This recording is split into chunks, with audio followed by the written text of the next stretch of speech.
Lumiling and the Unseen Path. Did you know there's a world most people never noticed? Not because it's hidden, but because it's quiet. So quiet it almost disappears, like a leaf shadow drifting on water, or a thought that fades before it's spoken.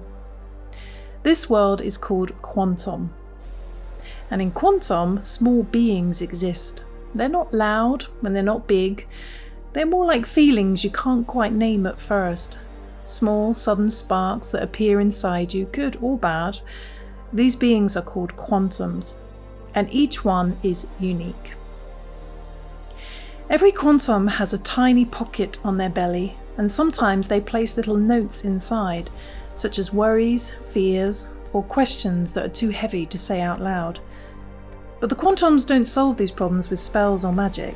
No, instead, when a note is placed in their pocket, the unseen currents of the quantum world, the subtle patterns, energies, and quiet mechanisms begin to work. Slowly and gently, the Quantum helps guide, change, or reveal a new way forward.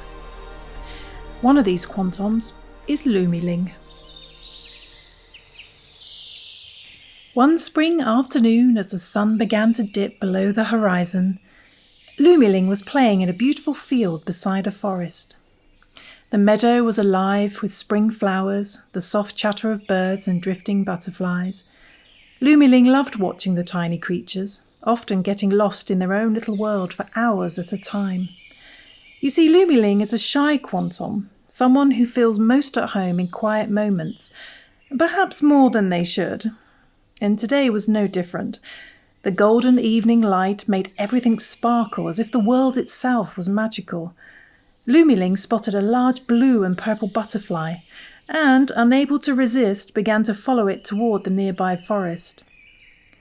They had ventured into the forest before, but curiosity tugged at them. This shy little Quantum couldn't help wondering where the butterfly might be going. At first, the forest felt just as cheerful and warm as the meadow. Sunlight poured through the trees, turning the leaves a brilliant glowing green, and Lumiling paused to marvel at the unusual mushrooms scattered across the forest floor, nestled among carpets of soft, springy moss. Birds chirped high in the canopy, and tiny streams tinkled and sparkled in the distance. Everything seemed alive, full of movement and gentle sounds. And soon, Lumiling had completely lost track of the butterfly, happily distracted by the quiet magic of the forest. But the deeper Lumiling went, the taller the trees grew. Long shadows stretched between the trunks as the sun sank lower. The branches twisted overhead, and the last glimpses of blue sky began to vanish. Step by step, the forest started to feel different. Not dangerous, exactly, just vast, strange, and quietly mysterious. Lumiling turned around. The path had disappeared. "Where did it go?" Lumiling whispered, a shiver of unease curling in their stomach. Lumiling felt small, shy, and painfully aware of being alone.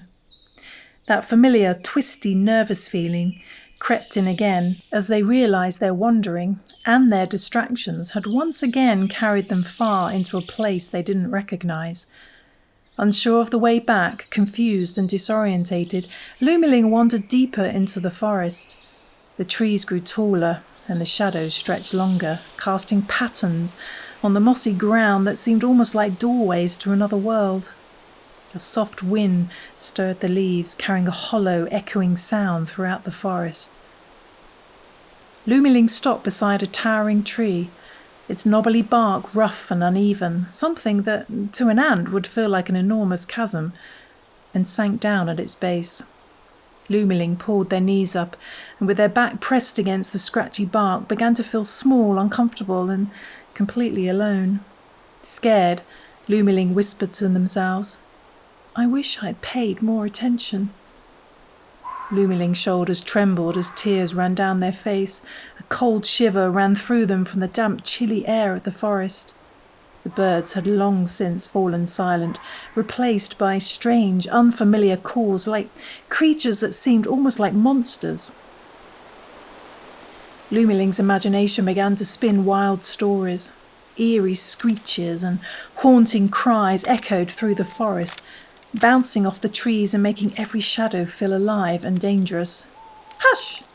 a soft voice called from behind the tree. Startled, Lumiling jumped. Lumiling peered into the shadows but could see no one. Their eyes were blurred with tears and the darkness felt heavier than before. Then a memory surfaced, something from the old Quantum scrolls, read to them when they were just a babyling. Every Lumiling Quantum carries a light, not outside, but inside. Lumiling closed their eyes and drew a slow, careful breath. "Maybe I'm small, maybe I'm afraid, but maybe there's a light inside of me too. Maybe it can guide me if I try." Lumiling grabbed a muddy stick and carefully scribbled a note on a nearby leaf, tucking it into their pocket. They had done this before, and each time it had sparked a small courage inside them. Maybe this time would be no different. But nothing burst into magic. The forest remained dark and foreboding. But inside, Lumiling began to feel a tiny lantern flicker into life, casting a warm golden glow that made everything feel a little less daunting. Lumiling rubbed their eyes. The forest had changed slightly. The shadows had softened, the leaves had begun to glow faintly, and the flowers had begun to reveal their hidden colours once again. It was almost as if the forest itself whispered, "Bring your light and we will show you the way." "Hush!" the voice whispered again, but this time Lumiling didn't jump. Instead, Lumiling moved closer. They could see another little Quantum hiding in the bushes behind the giant tree, a tiny being coloured green and yellow with leaves woven into their hair and covering their body, like the forest itself had dressed it. "Hello," Lumiling whispered, voice soft but steady, the gentle glow from their tiny lantern making the forest feel a little less frightening. "Hello," the other Quantum called, springing lightly onto a nearby rock. "I'm Seedling." Lumiling hesitated for a moment, then nodded, rubbing their eyes again. The warm light inside also made them feel a little braver. "Why are you crying?" Seedling asked, bouncing down and circling Lumiling with the curious energy of a baby monkey. "I'm lost and alone," Lumiling whispered, their cheeks tinging pink as they covered their mouth. "No, you're not," Seedling said with a smile. "I'm here." Lumiling realised Seedling was right and let out a small giggle. "But I don't know how to get out of the forest. It's so dark." "But your tummy is glowing. Mine doesn't do that," Seedling said, grinning. "And anyway, the forest isn't really any different in the dark than it is in the light." "It isn't?" Lumiling asked, curiosity bubbling up.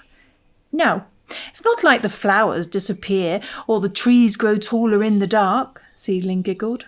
"They are all still here, and there are many ways to find your way back." Seedling's eyes gleamed. "Come, look at this." Seedling pointed to the forest floor. Lumiling's eyes widened as they noticed spiral patterns in the moss, twisting vines repeating in perfect rhythm and leaves layered like fractals. "What are these?" Lumiling asked, awe in their voice. "Patterns," Seedling said, eyes sparkling. "Patterns are everywhere. I like to look for them. The forest isn't random, you see. It's not a maze. It's full of repetition, rhythm and connections. The veins of leaves, branches splitting into smaller branches, even snail shells and spider webs. They're all patterns and they exist whether the lights are on or off.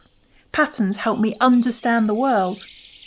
Lumiling squinted, beginning to understand what Seedling meant. And slowly, Lumiling could see the connections revealing themselves. The trees, the moss, the soft waves of the grass, everything seemed to fit together. And everything indeed seemed to look just the same in the dark as it did in the light. Lumiling had just been too frightened to notice. Lumiling gave a small, shy smile. "I look for the light," they admitted. "It helps me when I get nervous in the dark." Seedling's grin widened. "Then we're perfect together. You see the light and I see the patterns. Imagine what we could discover if we explored together. But first, let's find your way out of the forest." Seedling pointed excitedly to the forest floor. "Look at these patterns," they said, hopping lightly from one mossy rock to another. See the winding trails? Those are made by animals. They follow the same routes for food, safety, or just because they always do.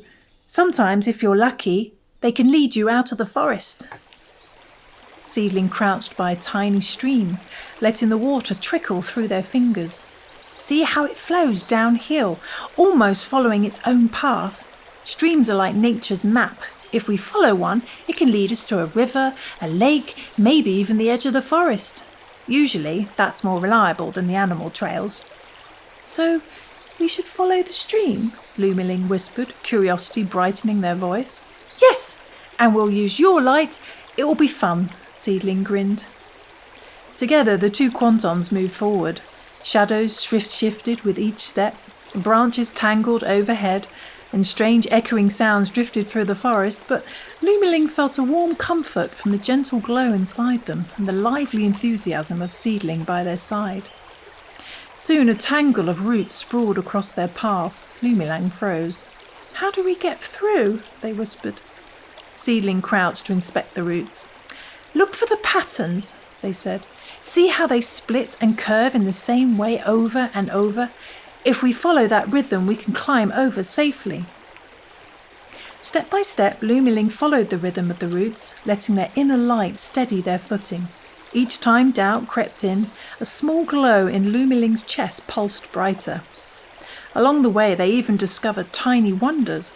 A cluster of ants that walked in a line, ferns that curled in repeating waves, even a spider weaving a web that mirrored the veins of the leaves above. It's all connected, Seedling said, voice full of awe. Even things that seem separate, they belong to the same pattern. Lumiling nodded. And my light helps me see it. Eventually, the two Quantoms reached a wide meadow at the edge of the forest, where silver moonlight filtered softly through the last remaining trees. The stream had led them to a vast lake, its surface glistening as ducks and swans drifted lazily across the water. Lumiling drew a slow, steady breath, feeling their heart finally begin to settle. Thank you for showing me the patterns, Lumiling said quietly to their new friend. Seedling shrugged, a gentle smile on their face. I've always loved patterns, but I didn't know they could be so bright and beautiful, the way you see them with your light. Thank you for showing me your light. Then in a softer tone, Seedling added, I think if we keep exploring, we'll discover more than just patterns. We might learn things about ourselves too. And maybe there are more Quantoms out there like us. Lumiling felt a warm lightness spread through them. The fear of being alone, the smallness, the shyness, it all seemed to soften in Seedling's presence. Hand in hand, the two Quantoms wandered through the meadow, eager to explore the world around them. Shadows softened, patterns revealed themselves, and the colours of the forest shifted, offering a fresh, wondrous perspective. With each step, Lumiling felt courage grow, confidence bloom, and a deeper connection with their new friend. But Lumiling knew now that even when alone in their quiet inner world, every adventure begins with a single small step, and sometimes a tiny inner light. They didn't have to be afraid anymore. Lumiling had discovered that light and patterns together could illuminate not only the forest, but also the hidden corners inside themselves, where fear and doubt linger. And somewhere in the distance, new stories were already waiting, because in the world of Quantoms, even the smallest spark can guide the grandest journey. So the moral of this story is, even the smallest light can guide you through the darkest of places, and by noticing the patterns around you, courage and understanding will grow. I really hope you enjoyed this story, and I hope it's got you thinking too about finding your own inner light and finding the patterns around you. And hopefully it's made you feel a little bit brighter today, and I hope you'll join me next week for our next story and see which Quantum we will discover next time. Thank you for listening. Bye.